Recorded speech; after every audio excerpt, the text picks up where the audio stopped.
Chapter 10, in which Cimorene and Alianora conduct some tests and disturb a wizard. Back in the kitchen, Cimorene and Alianora quickly determined that the fireproofing spell had indeed worked. First, Cimorene, then Alianora, tossed a pinch of feverfew into the air and recited the spell verse, then put a hand into a candle flame and held it there. Neither was burned at all, though Alianora claimed the candle tickled almost as much as the eagle feather had done. "How long does the spell last?" Alianora asked. "I'm not sure exactly," Cimorene said. "At least an hour, but I'll have to do some tests to pin it down beyond that. I hope Kazul gets back soon. I want to see if it works with dragonfire." "You're going to have Kazul breathe fire at you just to see if the spell works?" Alianora said, horrified. "What if it doesn't?" "Well, then I'll talk to Kazul and we'll go see Morwen, and the three of us will try to figure out what to change to make the spell work for dragonfire too. Don't look at me like that. I'm not going to stand in front of Kazul and have her breathe fire at me. I'll just stick out a finger the way we did with the candle." This was not enough to convince Alianora, but Cimorene was determined. "The whole point of trying this spell was to make ourselves immune to dragonfire," she said. "If it doesn't work, I don't want to find out the first time when one of Kazul's guests gets mad and breathes fire at me because he doesn't like the way I cooked his cherries jubilee." Alianora had to admit this was a good point, but she was still disposed to argue. The discussion was cut short by Kazul's return. At first, the dragon was more inclined to agree with Alianora than with Cimorene, but after Cimorene proved her invulnerability to candle flames, lighted torches, and a fire she had built in the kitchen stove, Kazul agreed to the trial. She insisted, however, on working up to full firepower in gradual stages, and Cimorene was forced to agree. Before they began, Cimorene threw another pinch of feverfew into the air and recited the couplet again, just to be sure the spell wouldn't wear off in the middle of the test. Then Kazul lowered her head nearly to the ground, and Alianora watched nervously as Cimorene lowered her hand slowly into various intensities of dragon flame. Finally, Cimorene stood right in front of Kazul while the dragon breathed her hottest. The spell worked perfectly every time. "There," Cimorene said when Kazul stopped at last. "Now we know it works. Aren't you glad?" "I'm glad," Alianora said fervently. "And I hope I never have to watch anything like that again as long as I live. I didn't dare blink for fear you'd go up in smoke while my eyes were closed." "Why don't you try it yourself?" Cimorene said mischievously. "No," said Alianora and Kazul together. "Watching you was bad enough," Alianora went on with a shudder. "I believe it works. I don't see any reason for me to test it. Beside, I've done more than enough fire-breathing for one day," Kazul added. "I'm starting to get overheated." "All right. If you don't want to, you don't have to," Cimorene said. "If we're all done, I'd better go tidy up." Alianora stayed to help Cimorene finish cleaning up the traces of the spell, by which time she had calmed down considerably and was very nearly her usual self again. Cimorene gave her a pouch full of dried feverfew before she left and made her recite the words that activated the spell several times to make sure she had memorized them correctly. "Remember, you only have to repeat the first half of the spell to get the spell going, now that it's been set up," Cimorene said. "Can you do it?" "It's only 2 lines and they rhyme," Alianora said, laughing. "How could I forget that? My memory isn't that bad." "Maybe not, but say it anyways," Cimorene said. Alianora laughed again and did so. At last she set off into the tunnels, and Cimorene went back to the main cave to see what Kazul and Roxham had found out about the caves of fire and night. Kazul was somewhat out of temper, and Cimorene thought privately that she had been telling the truth about getting overheated. Rather than annoy the dragon further, Cimorene asked if she could read the book Kazul borrowed from Morwen. "It's in the treasure room," Kazul said. "Read it there, and I hope you see something in it that we didn't." Cimorene nodded, picked up her lamp, and hurried off before Kazul could change her mind. The book was lying near a pile of sapphires next to an ornate gold crown. She picked it up, went over to the table, which was very large and very sturdy because it was intended for counting piles of gold and silver coins, and sat down to read.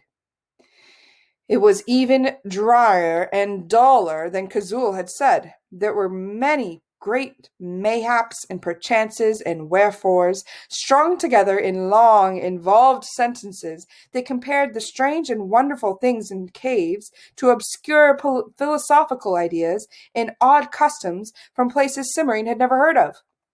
After a few pages, Cimorene put the book down and went and got a quill pen, an ink pot, and some paper, so that she could write down the things she thought were important. She didn't want to have to read A Journey Through the Caves of Fire and Night more than once. For the next 3 days, Cimorene spent bits of her spare time in the treasure room, taking notes on the de Montmorency. It took her that long because she could never manage to read it for more than a little while without getting so bored she nearly fell asleep. Her persistence gave her several pages of notes about the caves, but nothing that seemed as if it might be of particular interest to wizards. Alianora came to see her a few days later, looking very cheerful. "It worked," she announced as she came into the library, where Cimorene was going over her notes. "Caradwell's gone! Thranduil rescued her, just the way Hugh said he would." "Good," Cimorene said. "I'm glad something is going right." "What's the problem?" Alianora asked, seating herself on the other side of the table from Cimorene. "This," Cimorene said, waving at the paper-covered table. "Kazul is sure that the key to whatever the wizards are after is somewhere in that dratted book she borrowed from Morwen. I copied out everything that looked interesting, but none of it seems like anything a wizard would care about." "How do you know that?" Alianora asked curiously. "I don't," Cimorene said. "I'm just guessing. That's the problem." "Oh." Alianora picked up the sheet of paper nearest her and frowned at it. "What on earth does this mean?" Cimorene looked at the page Alianora was holding. "Thus, these caves of fire and night are, in some sense, indivisible, whereas the caves of chance are, by contrast, individual, though it is preposterous to claim that these descriptions are true of either group of caves in their entirety." That's one of the bits I copied word for word. The whole book is like that. I think it means that if you have a piece of something magical from the caves in fire and night, you can use it in a spell as if it were the whole thing. "I can see why you wouldn't be sure," Alianora said. "Do you think it would help you figure things out if you stopped for a while?" "I have stopped," Cimorene pointed out. "Or did you have something more specific in mind?" "I'm almost out of feverfew," Alianora said, looking down at the table. "I was hoping you'd come with me to pick out some more." "You're almost out?" Cimorene said in surprise. "How did that happen?" Alianora shifted uncomfortably. "I've been working that fireproofing spell every hour or so for the past 2 days," she admitted. "Warag has been getting more and more unpredictable, and I don't feel comfortable otherwise. Helena was visiting yesterday when he came in the middle of the afternoon, and he was roaring and dripping little bits of flame when he breathed. She was terrified, and I don't blame her. If it weren't for the spell, I'd be scared to death." "What's the matter with him?" "I don't know. He doesn't tell me anything about dragon politics or wizards or what he's been getting so worked up about. He's not like Kazul." Cimorene frowned, considering. Maybe Kazul will have some idea what's bothering him. I'll ask her this evening. In the meantime, let's go get that feverfew. You're right to say that I could use a break." "Oh, good," said Alianora, in tones of considerable relief. "I've never picked herbs before, and I'm not sure what feverfew looks like. I don't know what I'd have done if you said you wouldn't have come." Cimorene put her notes away and got 2 wicker baskets and a small knife from one of the storage rooms. "Up or down?" Alianora asked as they left the cave. "Up," Cimorene said. "That other way is a ledge I told you about, and I wouldn't be surprised if bits of it are still invisible." The path through the pass of silver ice twisted and turned past the openings of other dragons' caves. Most of the rocks around the caves had scorch marks, and Cimorene and Alianora didn't see much growing among them. At this rate, we'll have to go nearly all the way to the enchanted forest to find any grass, much less herbs, Alianora complained. Wait a minute, Cimorene said. Look over there, through that crack in the rocks. Doesn't that look like something green? Alianora's eyes followed Cimorene's pointing finger. Yes, she said without enthusiasm, it looks green. The rock Cimorene had indicated was a large boulder at the bottom of a steep slope. The slope was covered with gravel and looked as if it would be impossible to climb down without skinning a knee or an elbow at the very least. The boulder itself was in two pieces, with just enough space between them for someone to squeeze through, provided the someone was not very large. Come on, let's get a better look, said Cimorene. She walked to the edge of the slope and wrapped her skirts tightly around her legs. Then she sat down with her basket in her lap and slid down the slope, raising an enormous cloud of dust and something like an avalanche in the process. She reached the bottom in safety and stood up, brushing at her skirt. The dust was so thick that she could hardly see, and when she tried to call to Alianora, she coughed so hard that she could barely speak. Cimorene, are you all right? It's just the dust, Cimorene said in a muffled voice. She had taken out her handkerchief and put it over her mouth and nose to keep the dust out. It wasn't perfect, but it helped a great deal. Come on, it's your turn. Are you sure we shouldn't just go around? Stop stalling, it's not that bad. That's what you'd say, Alianora muttered, but she wrapped her skirts around her, clutched her basket, and slid down the slope. She made even more noise than Cimorene had, and when she got to the bottom, she was coughing and choking. Cimorene handed her the handkerchief, and they waited a moment while the dust settled. Crawling through the split boulder was easier than expected. The crevice was wider than it had looked from the path, and the bottom of the crack was so full of dust and gravel and dead leaves that it was almost flat. Cimorene and Alianora had to walk single file, and there were one or two spots where they had to turn sideways to get through, but it was not really difficult. On the other side of the boulder, the two girls found a lush green valley. It was bowl-shaped and not very large, but flowers and grasses stood waist-high between the random clumps of bushes that dotted the valley floor. A squirrel, which had been sunning itself on a ledge near the entrance, leapt from a small tree as Cimorene and Alianora appeared. My goodness, Alianora said, looking around with wide eyes. This place looks as if no one but us has ever been here before. There aren't even scorch marks on the rocks. Cimorene blinked. Alianora was right. Lichens covered the weathered gray rocks that rose above the valleys, and small plants grew in cracks and crevices that showed no sign of the touch of dragon fire. That's odd, Cimorene commented. Why? Alianora asked. Those mountains aren't tall enough to keep dragons from flying over, and they're right in the middle of dragons' territory, so why haven't the dragons been here? They usually keep a close eye on everything that belongs to them. Maybe they have been here, but they never found anything to bring fire at, Alianora said. Well, I'm going to ask Kazul about it when I get back, Cimorene said as she waded into the grass. Why don't you take that side and I'll look over here? We'll cover more ground that way. First, you better show me what I'm looking for, Alianora said apologetically. I'm afraid I couldn't tell feverfew from carrots if there was a dragon chasing me and my life depended on it. Cimorene nodded, and they started off. They had not gone far when she saw a patch of the white, button-flower-shaped flowers she was looking for. Here, she said, showing them to Alianora. This is feverfew. The younger plants are the best, the ones that haven't blossomed yet. Alianora studied the leaves and flowers with care. I think I'll recognize it now. They cut off some of the plants, leaving those that were blooming. You find the next patch, Cimorene said as they started off again. Let's try over there, Alianora said, pointing. They found several more patches of feverfew, and gradually their baskets began to fill. I think this should be enough, Cimorene said at last. Unless you think— Cimorene! Alianora hissed, clutching at Cimorene's arm. There's someone behind that bush! Cimorene turned. A dark line snaked through the grass where something large had bent and broken the plants in passing. You're right, she said, and started forward.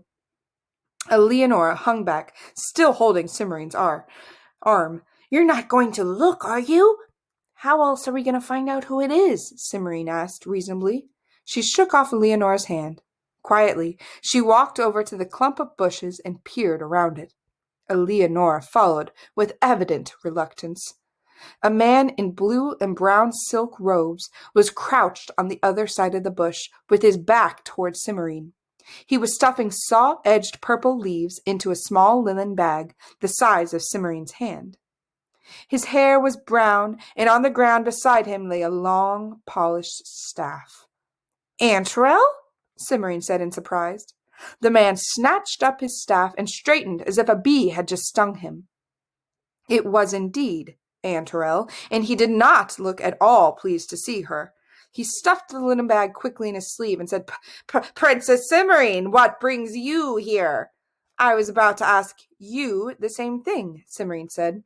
"Wizards go where they wish, answering to no one," Antarel said, waving his free hand in a lofty manner. "Maybe outside the mountains of morning they do, but around here they have to check in with the dragons first," Cimorene said. "You know nothing of the matter," Antarel said, looking very put out. "Cimorene," Alianora's tone was doubtful, "you know this person?" "I'm sorry, I should have introduced you.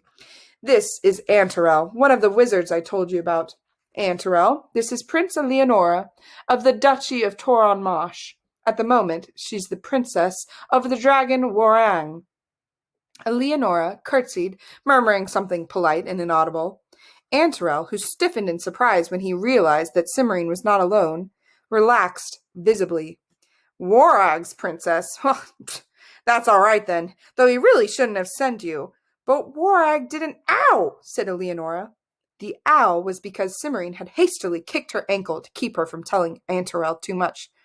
"Didn't what?" Antarel asked, frowning suspiciously. "Didn't know you were going to be here," Cimorene said. "Well, of course he didn't know," Antarel said, looking annoyed. "That's the whole point, after all." Cimorene would have very much liked to ask him what the point was, but she was afraid it would make him suspicious again. "I don't understand," she said, instead batting her eyes at him. "Of course not," Antarel replied, in a condescending tone that made Cimorene's teeth hurt. "But it doesn't matter. I'm not annoyed with you." "I'm so glad," Cimorene murmured. Antarel gave her an oily smile.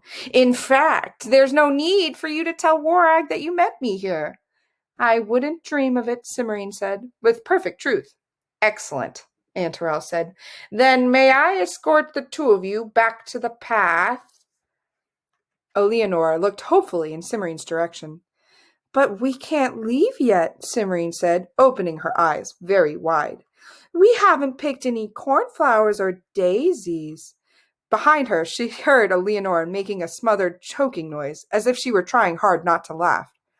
"Daisies?" Antarel said, in a flat, incredulous tone. "You want to stay and pick daisies?" Cimorene nodded vigorously. "And cornflowers and flax and all sorts of things," she said, waving her hand at the flowers blooming all around. "They'll look so pretty in a bowl of water in the kitchen." "I'm sure you're right," Antarel said. He looked as if he would have liked to object, but couldn't think of anything to object to. "Perhaps I could help you," he said, reluctantly. "Oh, I wouldn't dream of keeping you," Cimorene said. Antarel was clearly reluctant to leave the two girls in the valley, but Cimorene did not give him much choice.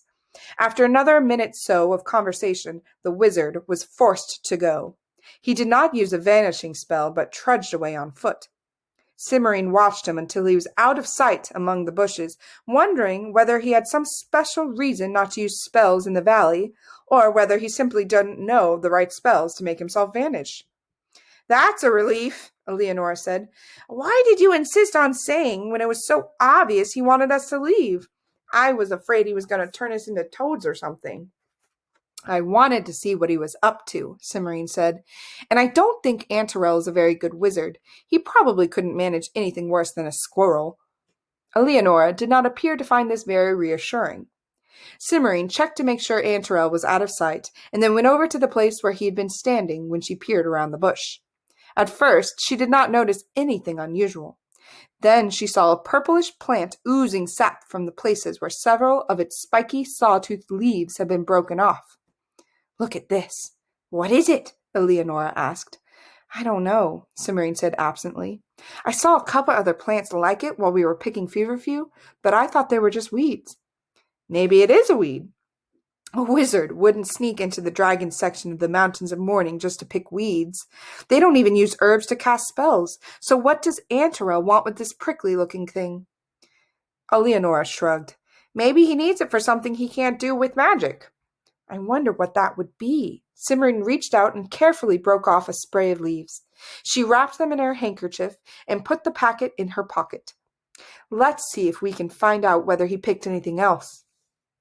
Antarel had left a trail of bent and broken plants to mark the way he had come, so his path was easy to follow. Cimorene and Alianora searched carefully along it for some way, looking for signs that the wizard had picked other herbs, but neither of them saw any.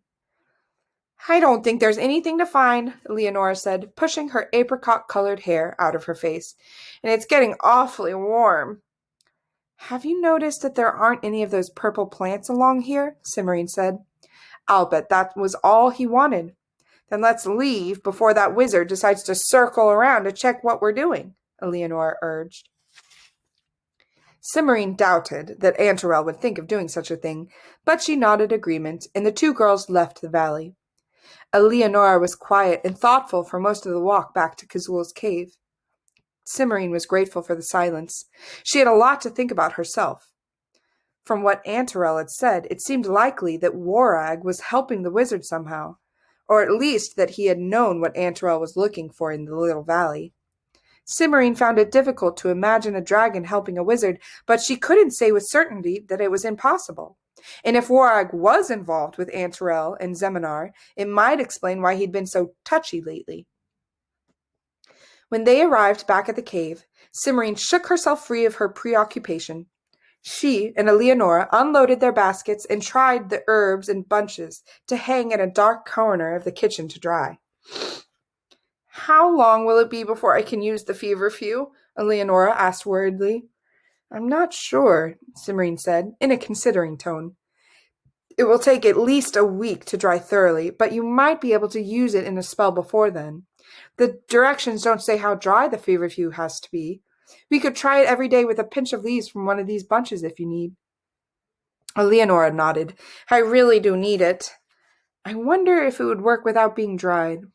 She pulled a leaf from one of the hanging plants and shredded it carefully between her fingers, then tossed it up in the air and recited the rhyme. There. Now light a candle or another lamp or something. Alianora had already lit a candle and set it on the table.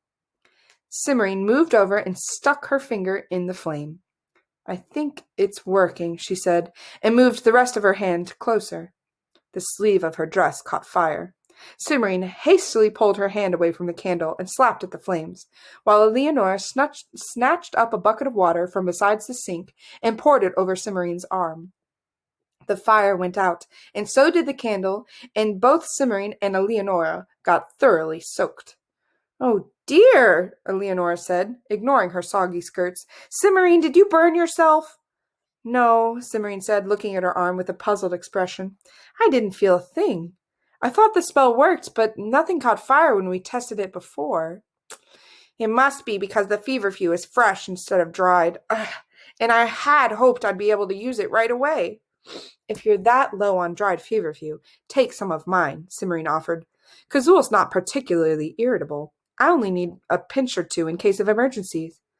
Thank you, Alianora said fervently. And Cimorene turned her soggy cuffs back and went to get the bottled spices.